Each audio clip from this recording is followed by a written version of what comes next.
one.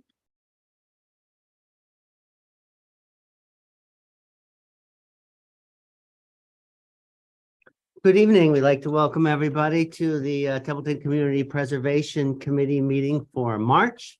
We have a quorum of members present and including Carrie Novak, who is online.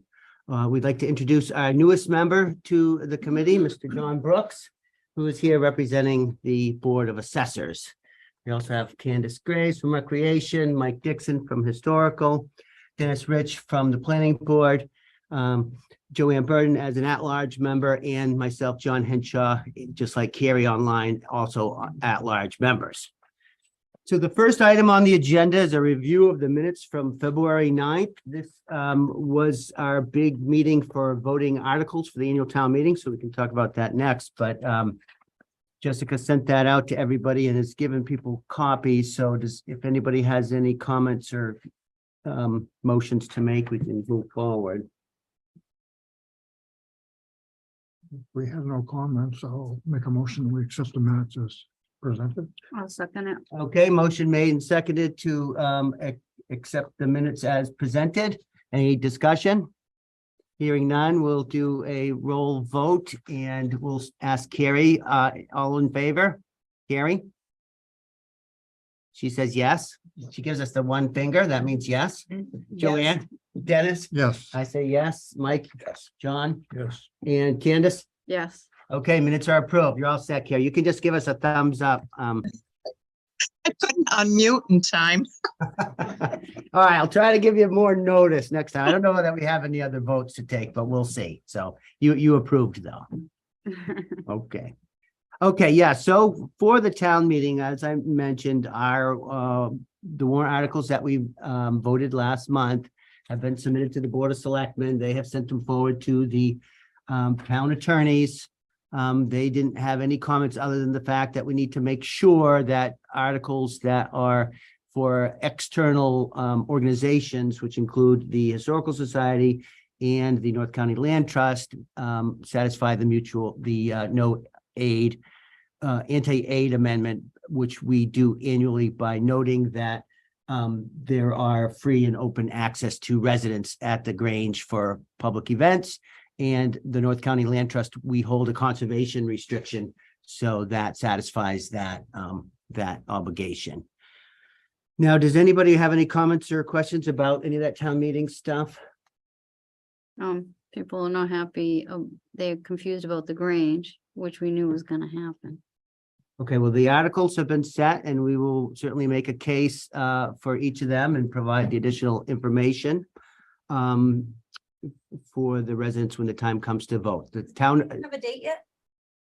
I think it's May No. 10th, but I don't think so. Did they vote? Did they ask? I don't think they asked.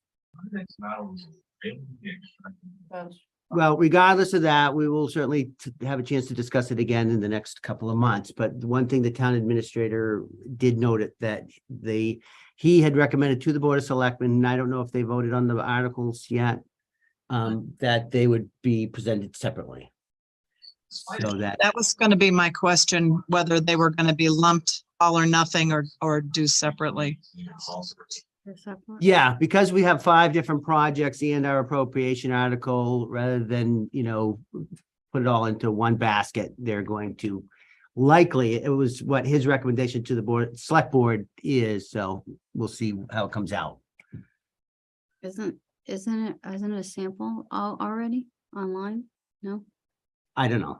I Yeah, know you that just- it closed nice just the other day not. for citizens not. petitions, et cetera, Oh, yeah. and they have to have their meeting to vote. And so. Yeah. Stay tuned. We'll hear more next month. Any other discussion on that? I might suggest that somebody contact Brian to see if he can, either Brian or Tom can be at the meeting. Yeah, they will undoubtedly be there. I was thinking I would reach out to them in person. We did give them a note that they will need to have appropriate information available for Okay. people to understand what's going on. So yeah, good suggestion. Anything else?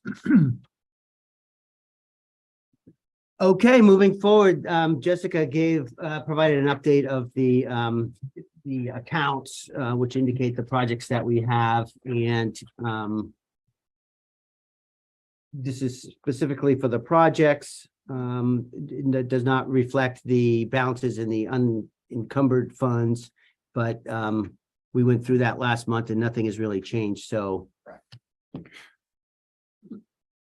The one for the MPZ. Yeah, so that is separated into two separate, you'll see the 969, which is what comes out of the unbudgeted reserve, and the 205 comes out of historic. So that's why there adds up to the Okay. 1.174 million, but they are coming out from two accounts as the article expressed that what we did essentially that year was Okay, I didn't see. the other one. consume all of the historical preservation funds and use the balance from the unbudgeted reserve. Yep. Any other questions or comments on those? Okay, moving right along. Current project updates, we have had, and Jessica, you can jump in if you like, but we have had some activity on the Scout Hall project where they completed the de-letting. And they got a certification from an external body indicating that it is safe. Lead safe, not It's lead free. safe, not lead free. And so that was an unanticipated cost of about $13,000+ to do the unleading, de-letting, safe letting, and then an extra few $100s for the certification. Yeah, the DPW director, Bob Sozik, met with the select board last month to talk about Scout Hall. And it was determined by the end of that select board meeting, they made a motion to have the town administrator and the DPW director try to hire somebody to do as much as they can with Scout Hall with the remaining funds in the Scout Hall budget. So it looks like it's around 30,000. And then reassess what is left to do and then try to collect funds, whether that be CPC or another way. Because it looks like Scout Hall started at 45 and there were some not unnecessary, I'm sorry, wrong word, Unexpected. unexpected, thank you, sorry about that, unpredicted, expenses. So he was just appealing to the select board for a plan. Yes, so we'll look forward to getting a plan and having a chance to comment and decide, how it is going to go forward, Has any decision been made as to what Scout Hall will be used for eventually? I don't think there was any discussion at that select board meeting between all of them about what, it was just about how getting it usable again. So I believe there are still two conflicting opinions on that. We'll stay tuned to hear more. One was to do the TCTV, housing it there as opposed to public access for programs. So if we could ask the town administrator to let us know when it's on the select board agenda next, and we could attend or let everybody know when that's happening. There's just not a lot of parking there to have it like Mm. a huge thing. That's why the TCTV would be a perfect fit, because it's not a lot. I don't know. I've never been in there, so I don't know how much space is in there. I know there was talk about like letting groups like the Scouts actually, because it is Scouts Hall, to be in it. So I don't know if there's a place where there's like you can have activities and have a TV in there. I don't know. But it'd be interesting to see. Yeah, it's not a huge building. It was, there was separate partitions in the past, but they have, we should probably go in, ask to have a tour as well, so that everybody gets a chance to see where it stands right Yeah. now. The Now that it's seniors, lead safe. seniors had used it at one time as their center. Initially. Oh, okay, yeah, I remember that before the other one was built. Okay, any other discussion on current projects or questions? Grange Hall is moving right along. You're getting invoices consistently that they're making progress.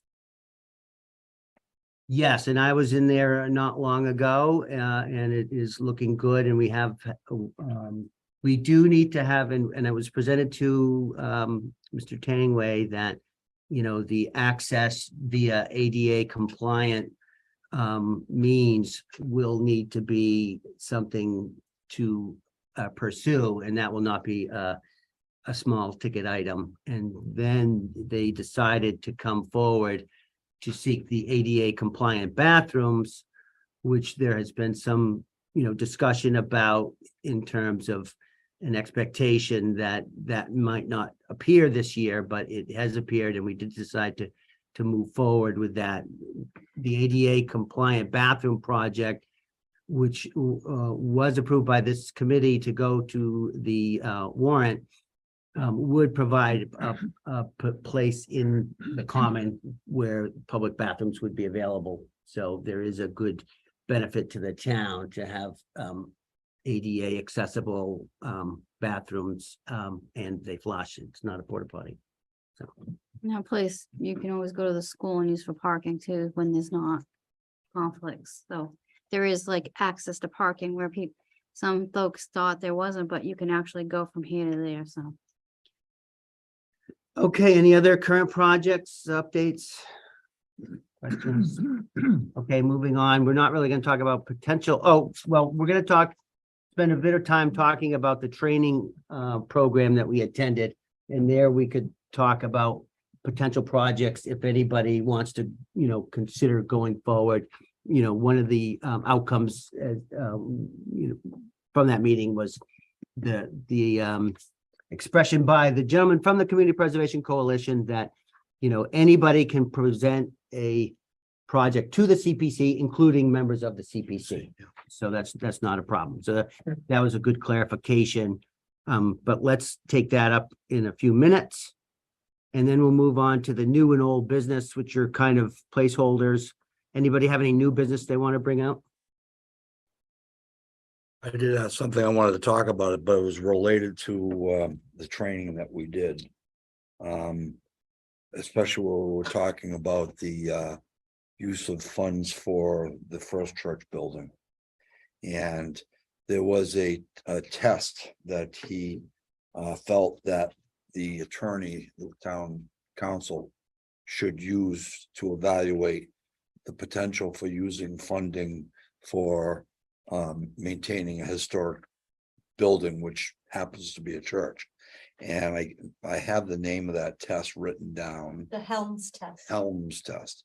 So I was going to ask that we contact through the town administrator or the Board of Selectmen, town council, and see if they did that test. They did do that test. They They are did aware of that. They are. Okay. aware. So this all is based upon the Acton case where the Yep. Supreme Judicial Court indicated that, expenditure of public funds for religious, articles is prohibited. And they didn't really, and so Mr. Stuart Saginaw, the coalition did a pretty good job of explaining that whole case. And they had 3 different projects that were church related, one of which was a stained glass window thing. And that was the one that the Citizens Against Public Use of Taxation for Churches, or some national organization that seeks out these types of challenges for separation of church and state. And so they flagged that one specifically, and that was clearly noted that that wasn't an appropriate use because it benefits the religious activity. And that's what this Helms test, to which they're referring, tries to address. So, does the activity, benefit the religious service? And so for the case of the First Church, they had asked for a couple of different things. They need a new roof, they need, and they need the plinth Structural work. or whatever it's called in the front, as well as some other structural work. They indicated that clearly the new roof would violate that Helms thing, because if you didn't put the new roof on, the church body couldn't meet religiously. And so that's one thing that was mentioned at that training, is its exterior is a lot more likely to pass the test because it's more likely, sectarian than religious for external. And so I think we should bring it back up to them about the plinth or whatever it's called. Because they did indicate that that would be the one project that they felt might pass the test. Okay. But they still, everybody's so afraid of, Yeah. Well, I want, you remember what he was saying about the number of towns and cities that are still moving ahead with those projects and still funding those projects. From as far as the historical commission goes, and we now have another member of the historical commission also. I know he's not actually representing the historical commission, but the First Church is an iconic structure within the Templeton Historic District. And, if we could find a way to help structurally preserve that building. Now, if the facade is pulling away from the main structure of the building, that's really needs some intensive work because it could collapse at some point. And we would hate to have that happen, obviously. I would like to pursue that. I don't know if we need another ruling from town council on that or not, but I mean, I think, correct me if I'm wrong, but didn't the First Church withdraw those packages? They did, and then they, obviously as a small organization with a lot of balls in the air, we haven't spoken with them in probably a year. Yeah. But what I'm hearing you say is we should revisit this with the town's attorney and say, we really would like to see if we can support the front facing Yes. facade reconstruction. And could you revisit that whole Helms connection thing? Or Just what- also add, we've already provided monies for the column. Because they had that structural rot on one of the main columns, and money was spent to renovate that. To ensure the integrity of the facade. So, Right, and that was done prior to that Acton case. yeah, And there was still some discussion as to, okay, church, but we as the CPC agree that that's an external, that's the Mhm. backdrop of the common, Yep. it was $9,000. And, so we have already funded that. And then we did receive a request from that citizens group. If you've done any religious projects, and, they never asked twice, so I didn't. So I would think the roof would be also an essential part of preservation. I would think so I would too. too. Yeah, me too. yeah, but the attorney had a strong opinion on this. I think it's ridiculous. I think his opinion is ridiculous because just because you're in a building and the people in the building can benefit from a roof doesn't necessarily mean they can't. If I say there was no roof, they could still have their church inside that roof. If say that like it just poofed, it disappeared, they could still have their church in there. So it's not like, I don't know. I think the roof. they have huge need. I think we have to pick your fights, and Yeah, we yeah. should go for the Yeah. hanging fruit. And because the Board of Selectmen are not gonna necessarily take your opinion over the lawyers. And they, we all have responsibility to do the right thing. And essentially what you do, everything is fine until it gets challenged in court, and then you could have a reversal. Oh, I get that. I just like I said, Oh, I mean, it is a historical building. It's in all the iconic shots of our town. It's kind of our town. When you take the gazebo and that's a postcard of our town. But Well, and just, It's I'm kinda sorry, but silly. just to remind you that the other thing that he indicates is that the Supreme Judicial Court didn't even do a full ruling, and what he would like to see is another court case to really settle this issue. And, we don't want it to be Templeton, but maybe somebody else. why not? I'm just thinking, Yeah. could we even ask to have them, the attorney to reconsider that or? Yes. Look at it Well, again? right now, we don't have a package in front of us from the church, Oh, that's true. Yeah, so we should could probably get that. reach out to them and have them resubmit the facade package. Yeah. Not the roof package, but the facade package. That way we'd have something in front of us to act on.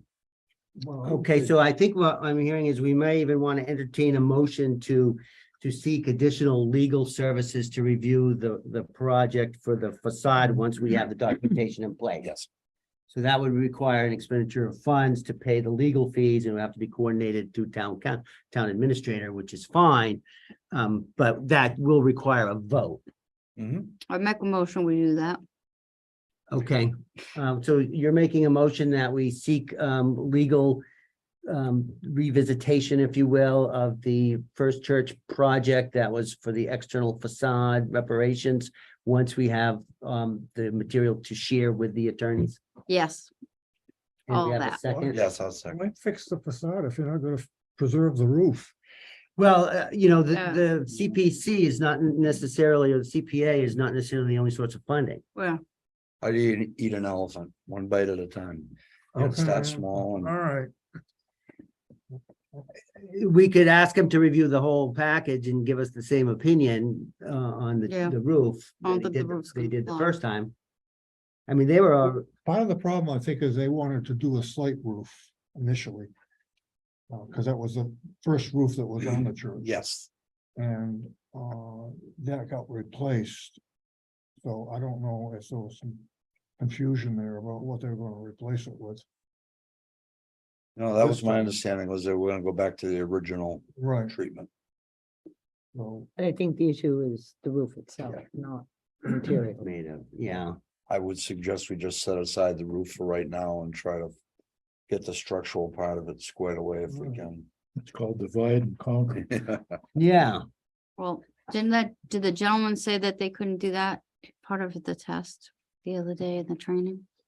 I can't remember. no, what he was talking about was the verb shopping thing. Is that what you mean? Yeah, yeah. No, this is a strictly, would be a historic preservation of, and then the question will be which facade you want to put it back to, the fancy one or the not, but those are details, But that should. what be we in the need package. is an allowance, yeah, to go forward. So any other discussion on the motion?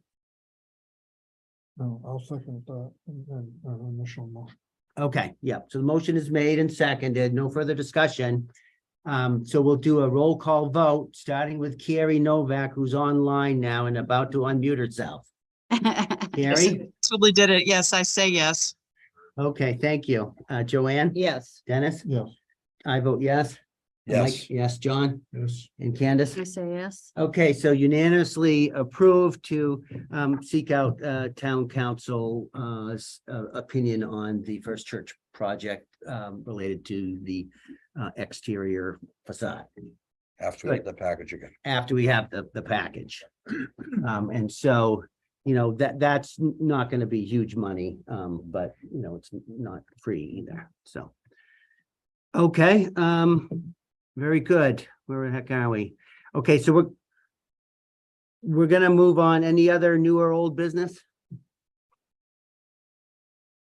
So we'll roll right into the training update.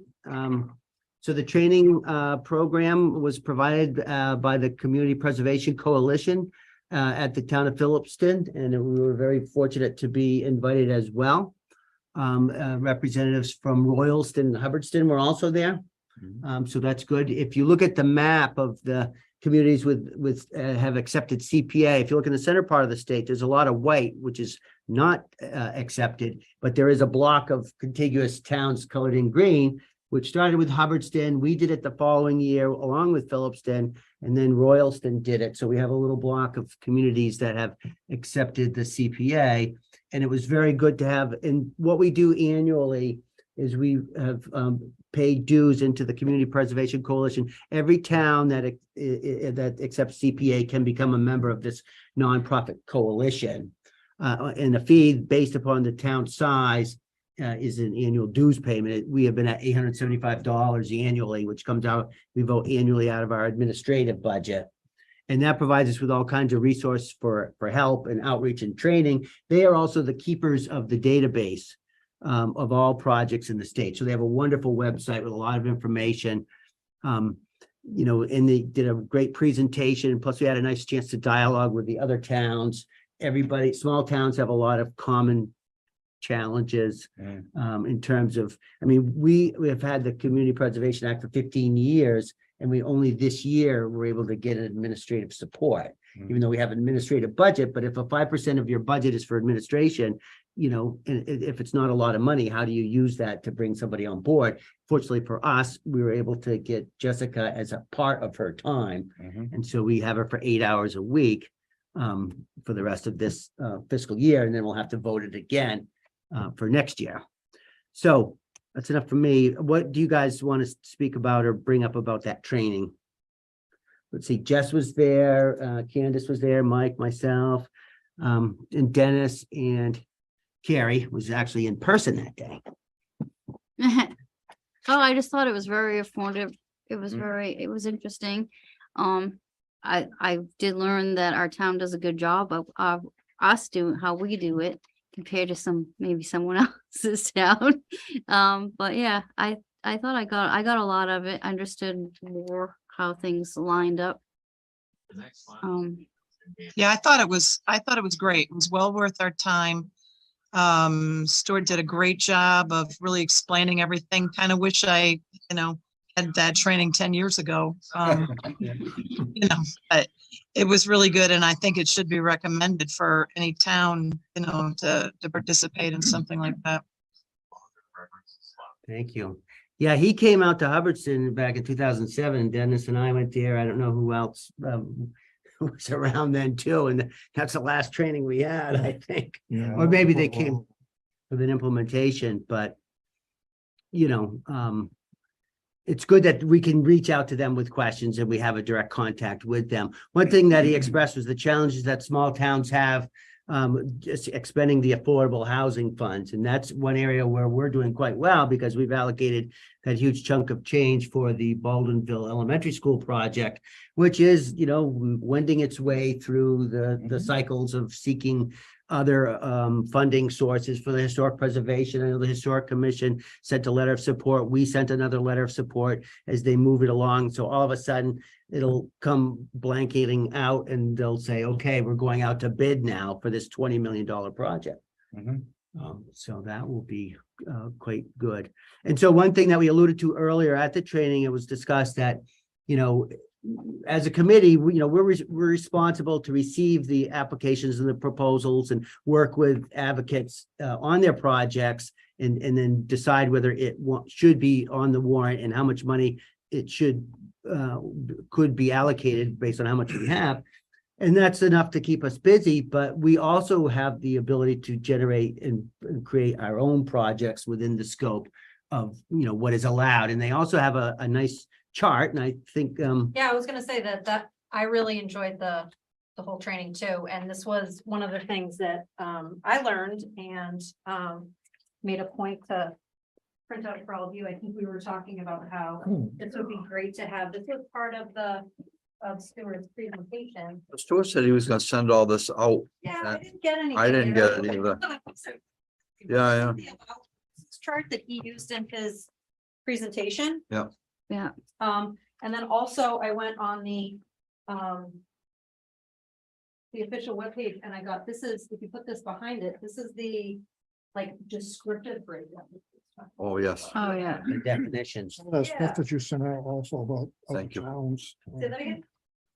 The other towns that you sent out, the information. Oh, on. yes. Yeah, that was kind of so- interesting. Yeah, so at the training, Stuart was saying how we're responsible for a community preservation plan. And so on the website, they have, I sent you all the link, they have a lot of town examples on there. Mhm.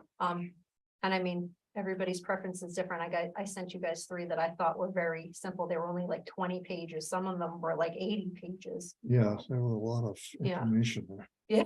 Yeah, so this is something that we really are going to need to tackle this year. When we first were created so many years ago, we had a plan, but nothing has been done with it since. And you'll notice that it requires an update. So we may as well at this point, because I don't know if I could even find it, start from scratch using the template from other communities. Essentially, we held our annual needs analysis meetings. We don't really get a huge input from the public. But it is important that we get an updated plan. So I don't know how you guys think we should move forward on that. And just so everybody knows, this document that we're referring to is, you probably can't see this, but basically is something that indicates the verbs that you're allowed to do, which are acquire, create, preserve, support, rehabilitate, and or restore. And then the different categories: open space, historic, recreation, and housing. and whether it's allowed or not by the statute. So the statute, the legislative act passed by, the legislature in Boston and amended subsequently over the years is the guiding document for community preservation. And so that's the black and white of it. The rest of it is the implementation and so those details are in there, including the definition of these verbs and all the definitions of the terms. There is really no, and this is one thing Stuart pointed out, there is nobody at the state whose responsibility is to oversee this. Department of Revenue is responsible for the money and the trust fund and the annual, distribution. But our only contact would be our DOR liaison, which is the same person probably that the assessors work with, right? Yeah. So we do need to come up with an updated plan, and that's something that we can work on in the coming months. We'll Yeah. certainly be able to get some time from Jessica to help us with this. Yep. And I don't know how we'll chunk that out and look at it, but if everybody could kind of delve in and look at the plan, and we'll send out through Jess kind of a perspective, and everybody can weigh in, and we'll modify and move forward on that. Yeah, I didn't get a chance to look at anything you sent because I was like out straight, but I had planned to do that next week. I'd had to finish some rec stuff. Are we gonna have is this gonna be attached to our minutes on the My Town Government so that in case somebody wants to see it? This, Yeah, these, can we, because I don't think they're part of minutes, no. no, there's a section where you can put any document that you use during the meeting and if you wanted to. Okay, If you wanted to attach it that way, so other people could, if they wanted to see what it looked like. Yeah, and then maybe as a header, if do you have this in a Word doc or something? If you could, okay, if I can scan it, so. it would be nice, also give like a web link to the Community Okay. Preservation Yeah, Coalition.org. something, yeah, so you know. people, if somebody's watching, they can go to it themselves and look at what it's about. Yes, I think that'd be helpful. that's a great idea. A lot, a lot of people don't understand that what's happens here. We noticed that in past town meetings and chatter online. They just don't understand CPC. Right, the core group of people that have been going to town meetings since forever, have heard enough that they have a basic understanding of, but anybody who comes in new, it's great to have resources available, and we'll direct them to Jessica as well, because she's our in-person person. Which reminds me also about that training program, and he did indicate that a lot of projects are pickleball courts, Yes. he including did. the town that he lives in. They're actually buying land to put up a pickleball Yeah. court. That was kind of interesting. And we're not like Wellesley where, people are complaining that it's too loud because, up at Gilman, you make all the music you want. We just want to fix our tennis court. It's in bad shape, but it's interesting to see that lots of communities, that's their thing of choice this year. Yeah, so we would have, if that project goes forward, we would have the ability to provide tennis or pickleball, which I guess pickleball is half of the size of a tennis court, Yeah, but there's no pickle involved, I don't think. no. No. Yeah, when I first heard about it, I was like, what is this thing? Anything else anybody can remember about coming out of the projects, the training? Oh, the receipts. How the receipts from like all the, what is it called? When people pay the, Trust fund? yeah, it was interesting on how when people get, have to do that fee that it goes in there. It's like, I didn't know that happened. I was like, oh, okay. Yeah, so the trust fund is the source of the match from the state. It's the Community Preservation Trust Fund. And that accrues annually by activities at registries of deeds. Every time there is something recorded at a registry, whether it's a transaction, a sale of a property or a refinance or other activities related to conservation, $50 of the associated fee is allocated to that trust fund. And they monitor the receipts of that monthly, and you can track that through DOR. What the monthly receipts are, and then they do an annual calculation on dispersing that trust fund to the communities. And now, right now, there's 194 cities and towns in Massachusetts that have accepted CPA. So that puts us at more than half of the 351 cities and towns have now accepted it. And I think the statistic was also that was represented more than an even higher percentage of the population, because Boston has taken it in now and Worcester has done it. So some of the cities have joined on board as well. So they figure out how much is available. They do a first round disbursement, and every community gets that same percentage, whether you're Cambridge with $6 million assessed or Templeton with 200,000, you would get that first round of funding, which I believe last year was 36%. Now they're projecting that it will be lower because the receipts are lower this year because there's been much less activity, not necessarily in Templeton, but statewide at the Registry of Deeds. Since we are a 3% commuting, meaning that we have the maximum allowable CPA surcharge, we are eligible for second and third rounds of funding of match. And since we are small and since we are not wealthy, we rate higher because those factors are weighted in those two rounds. And that's why we have gotten 100% match for, I believe, 9 of the last 10 years or some figure like that. So, and Phillipston and Royalston have been in that category as well.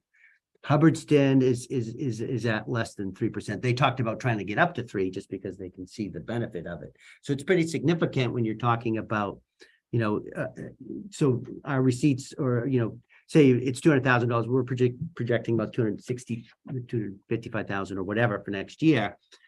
You know, a 30% match would be 75,000 or so, but 100% match is 250,000. So that's a lot of money. So that's why we have a good, robust balance sheet of funds available for future projects. And so the projects that we have submitted for this town meeting tallied up to $293,000, and we are projecting $510,000 in revenue for the year. So even though there's a lot of projects and it's a high total number of dollars, it's less than we'll be receiving. And last year was a slow year because, you know, we only had the one project, which is the study for the Bonneville Fire Station. And of course, we have the special town meeting as another time where we can do projects. So right now, since we've completed our activities for the annual town meeting, any projects, like if we could get some momentum behind the First Church thing and get some approval, the earliest it would be at a special town meeting, which is in the fall, usually November-ish or whenever the assessors can set the tax rate. Usually that's what drives it. Yeah. Okay, is that it for the training? I think so. Okay, our next item is the admin update. Okay. One question. Are other people here receiving a newsletter? He said that he sends a newsletter out and I'm not getting the newsletter. Oh, I have. I get it. Yeah, we'll have to double check that he has your Well, correct he email. took my email address. so- Maybe Jess, could you double send and then also remind, and you could reach out directly to Chase Mack. You see him and ask him, you know, we want the presentation materials too. Yes, yeah. Thank you. I don't get one either. You don't get it? Okay. Yeah, and it's not necessarily monthly. I think it may be quarterly or, you know, it's It doesn't fairly, come out, if there's any regularity. but it did just come out recently. Are you getting it, Carrie? Okay, Carrie's getting it. So, yeah, they must. And they are a pretty small operation. He did indicate they're trying to bring some staff on board, but you know, in this day and age, everybody's having trouble finding people. It usually comes out appropriation time, when it's monies are coming up. Right. And an important thing to note is they are actively involved with working directly with the legislature on changes to the amending the law. That's why that whole change allowing, you know, in the past, recreation properties could only be improved by CPA funds if you bought the recreational lands. But who goes out and buys a field to put in a playground when you got a crappy falling apart one already? And so they changed the law, but it took them 5 years because that was fast for our legislature. You know, and they're already looking at the next version of a rewrite that he indicated wouldn't be in the next 2-year session, but the one after that. And so they have like Bob Durant, who was, you know, one of the founding fathers of CPA. He was a state senator and all kinds of big things when I was on the steering committee, he came to some meetings and things like that. And so they're pretty political and plugged in, which is important that somebody's doing that. And also working with the governor's office, specifically for budget surpluses, which has been allocated to CPA over the years to many millions of dollars, 10 or $20 million in a year into that trust fund for the match. Yep. Okay. Shall we move on to the admin update? Yes. Not that you've not already updated everything. Yeah, you genuinely covered everything. That's why we're gonna put you up first so that I won't talk over you. No, we're good. What do you want to call it? You want to have a little name No. for it? Perfect. Okay. I have my to-do list. Good. Yeah, and so as things come up, certainly, I don't know if you mind getting contacted directly from other members of the board. From them, Yeah, of course. yeah. And if you could just keep me in the loop too, but she will. So if you have a direct, you don't have to go through me to go to her. Come down and say hello. She hangs out in the developmental office. Don't take too much of her time to talk to her when she's working for a different department.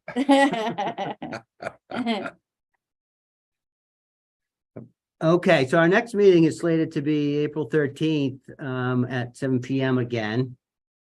Hopefully that'll work out for everybody. I'll be just about ready to do my taxes then.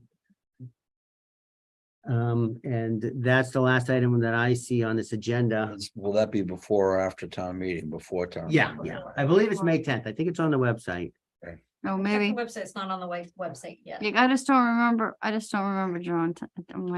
I haven't, I never remember the moderator telling me when it was Oh, yeah, he would know. saying it. I'm like, usually they. Because they're he doing the tells me town they meeting. used to write it on the before the whiteboard. election. Used to be after. Yes. Maybe he knows, I don't remember. Maybe I missed that one that day. Okay, if there's no other business to discuss, I will entertain a motion to adjourn. I make a motion that we adjourn. A second. Motion made and second. All those in favor signify by saying aye. Aye. It is Wednesday, May 10th. I just- Okay, thank you. Well, then maybe it didn't help. Maybe he did. Maybe I 7 raised PM? it by accident. Okay, 6 meeting PM. 6 PM. Yes. Ooh. Always has to- yeah. It's not good. Sisters are not sisters.